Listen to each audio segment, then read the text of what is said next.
Without so much as a warning, life hangs in the balance. Human endeavor turns to chaos. And within seconds, nothing will ever be the same. Ever. Our team has scoured the globe to bring you some of the most incredible video ever captured. A horrifying crash on a German speedway leaves a $200,000 sports car in shreds. In Canada, a truck driver's race to beat a train over a crossing ends in an explosive collision. Strap yourself in and take a deep breath. Things are about to get destroyed in seconds.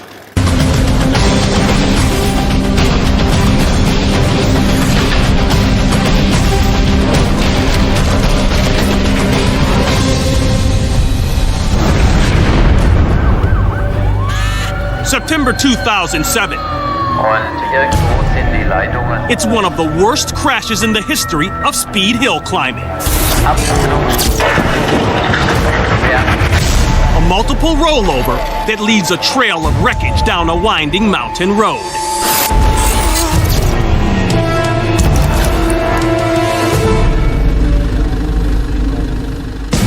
This is all that remains of the $222,000 sports car. Minutes earlier, 10-time champion Herbert Stanger is approaching the finish line at 150 miles per hour.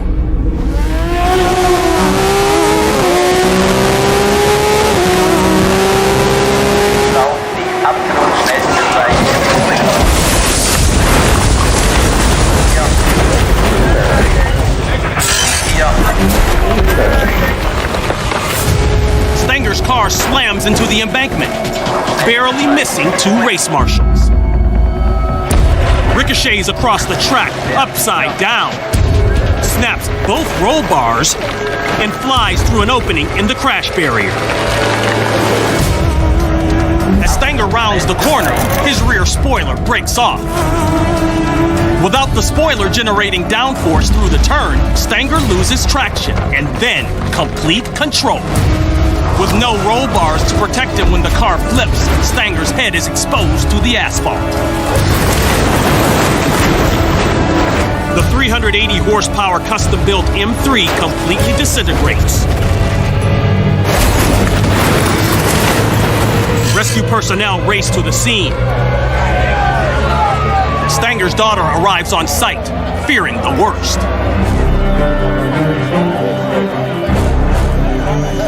But incredibly, Stanger is able to walk away from the crash with only a broken left toe and minor contusions. The 59-year-old racer credits a head and neck support system known as the Hans restraint for saving his life.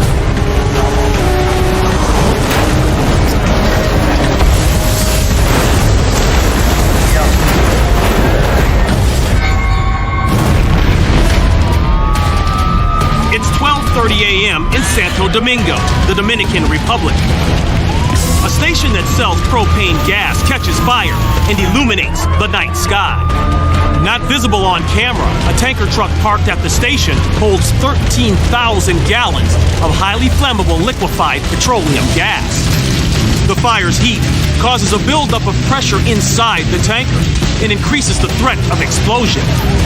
Hundreds of families flee the area as the fire continues to grow until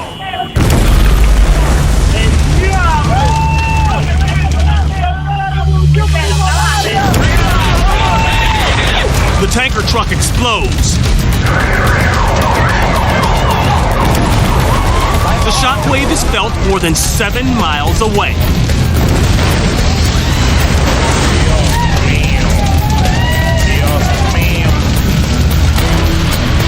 Dozens of firefighters battle the flames, and the army is called in to maintain order. By the time the fire is brought under control, $2 million worth of damage is inflicted on homes and buildings. Much of the neighborhood is left in ruin. In daylight, the damage is even clearer. What's left of the tanker leans against a storefront. Smoke can still be seen pouring from the truck's wheel. A leak in a gas hose is the suspected source of the initial fire, but the cause is never officially determined. 18 people suffer burns of varying degrees, but to the amazement of many, no one is killed in the inferno.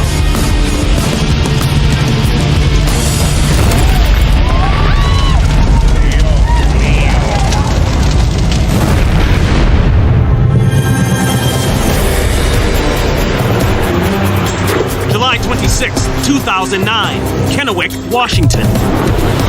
28-year-old hydroplane champion J. Michael Kelly races in the Lamb Weston Columbia Cup. His boat is powered by a salvaged Chinook helicopter engine that puts out roughly 2,600 horsepower. That's more than 3 times the horsepower of the fastest Lamborghini.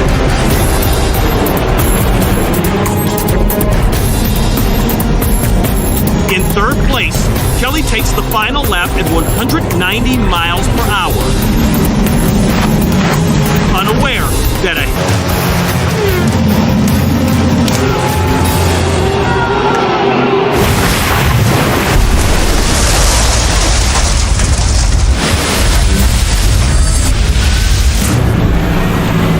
the weight from the boat in front of Kelly causes him to catch air. The wake's intense pressure pushes outward and forms small waves that dissipate over distance. Drivers can't always see them, but they're there, and riding over them at high speeds can be treacherous. In this case, slightly lifting the nose of Kelly's boat. Once airborne, nothing can stop the 7,000-pound vessel from flipping roughly 50 feet in the air. Powerful engine is silenced as Kelly's hydroplane crash lands upside down in the water. The broken wing floats nearby. Below the surface, Kelly has just moments to remove his harness, steering wheel, and his helmet's air supply in order to free himself. As a rescue boat approaches, Kelly escapes through the emergency hatch.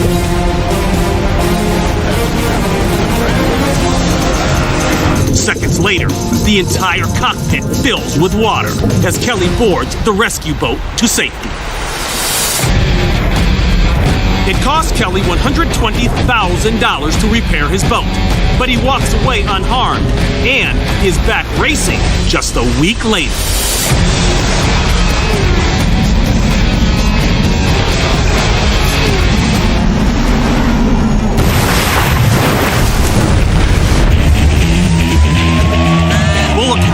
Georgia.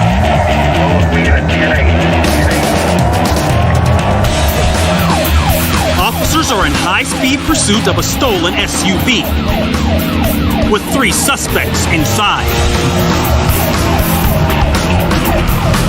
Ignoring the heavy rain, the SUV races through an intersection, barely missing another car.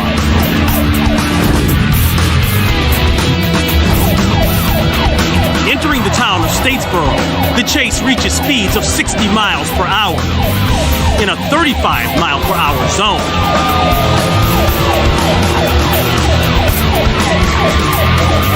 Then, just outside the city limits,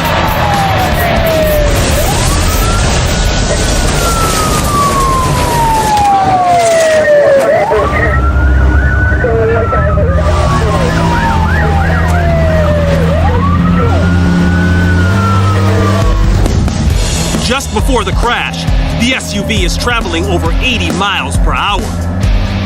As the stolen vehicle approaches a wide turn, it begins to hydroplane on the wet road. It slams against the shoulder and cartwheels several times. The female driver is thrown from a side window.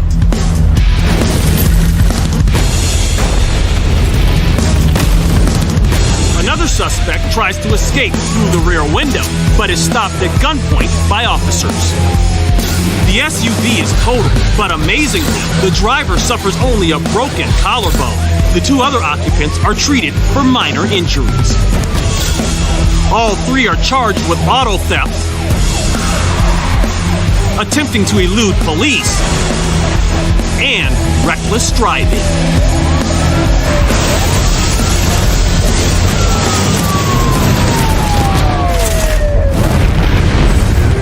It's the annual Scalaria Air Challenge, where the world's premier acrobatic pilots take to the skies for charity. One of the stars of the show is Walter Mika and his vintage Hit Special biplane. The two-time national aerobatic champion performs for the crowd high above the 5 square mile lake. He's a veteran aviator who's always pulled off these maneuvers without incident. But a critical misjudgment will bring his routine to a violent end.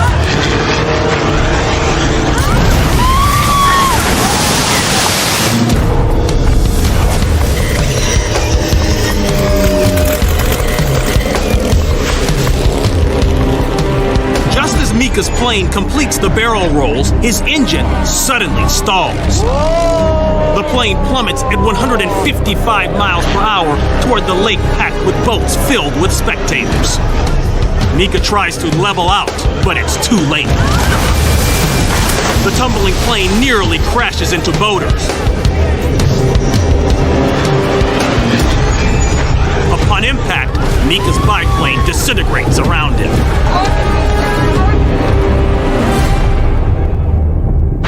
He spends 10 days in the hospital with a broken vertebrae, but he's able to continue his flying career. As for the crash, Mika blames himself for flying too low. If he had performed his stunts at a higher altitude, he would have had more time to attempt the pullout after his engine stalled.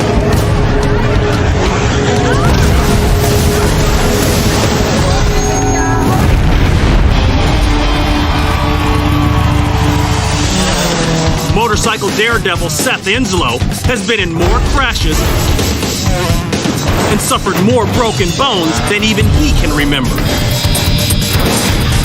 Today, Seth is in Brisbane, Australia to headline the Crusty Demons Tour, where he plans to jump 145 feet between two ramps.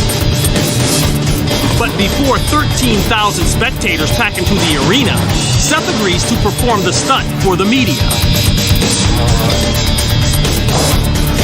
First, he makes a few jumps on his dirt bike to get a feel for the ramp and the distance he needs to clear. Once he feels comfortable, Seth switches his dirt bike for the custom Harley he'll use for the jump.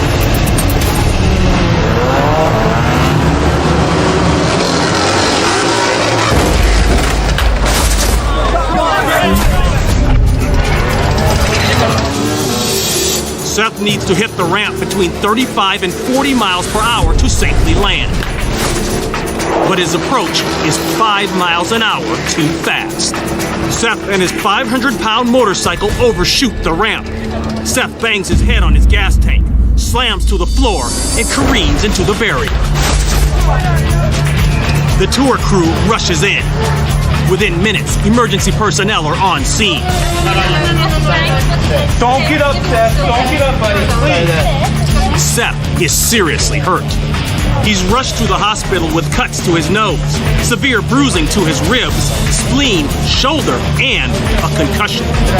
As a result of his injuries, Seth says he's hanging up his helmet and decides that this jump is the last of his 14-year jumping career. Despite signs, signals, and gates, it happens on average at least once a day in the United States. A train and a truck collide at a railroad crossing. And when it comes to a tractor trailer versus a 6,000-ton freight train, there's little doubt who will win.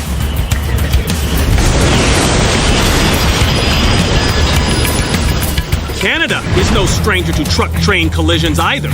In British Columbia, a truck driver pulls up to the tracks even though the warning gate is coming down. When the second gate lowers behind him, the driver is suddenly trapped and must make a quick decision: back up or try and beat the train.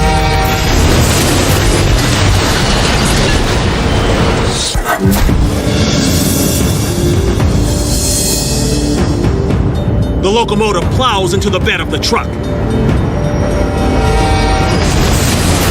causing the cab to break apart with the driver still inside. It's impossible for the engineer to avoid the crash, since a train traveling at 60 miles an hour takes about a mile to stop. In all 3 crashes, warning devices were working properly. In fact, that's the situation in nearly half of all collisions at railroad crossings.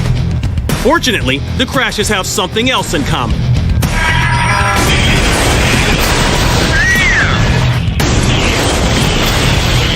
Despite operator error, all 3 drivers suffer only minor injuries.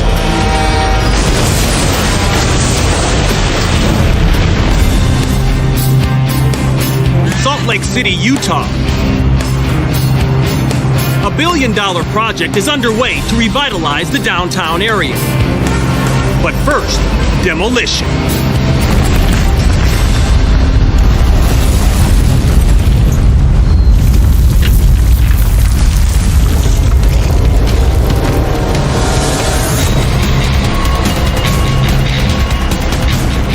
For months, bulldozers and track hoes work overtime to make room for nearly 20 acres of new stores, condos, and office buildings.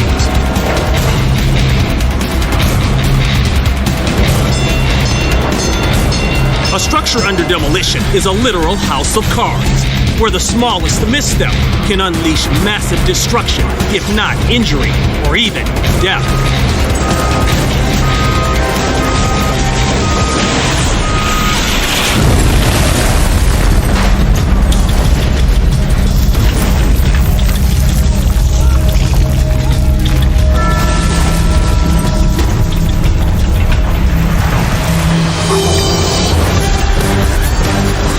This track hoe tackles what's left of a 9-story high wall. Here we go. Normally, a long-range excavator like this one would do this job because it puts the cab at a safe distance from the structure being demolished. Down it goes. Woo-hoo! Unfortunately, the hydraulics are malfunctioning on the only available long-range excavator. The operator of this short-range track hoe grabs hold of an I-beam and uses it as a tool to knock the building over to the left side. But the unstable structure ends up falling directly onto the track hoe.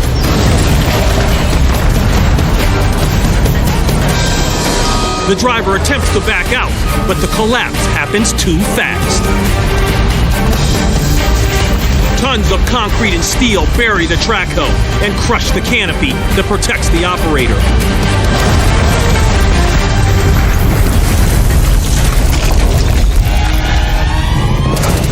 Fortunately, the track hoe's boom arm and the I-beam combine to shield the worker from the falling debris. The operator suffers a cut to his head, requiring 20 stitches and several bruised ribs.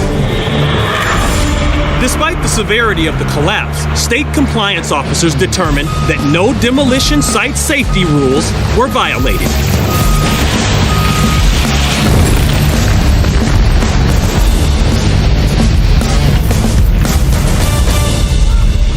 Destruction never takes a holiday, and neither do we. I'm Ron Pitts. See you next time on Destroyed in Seconds.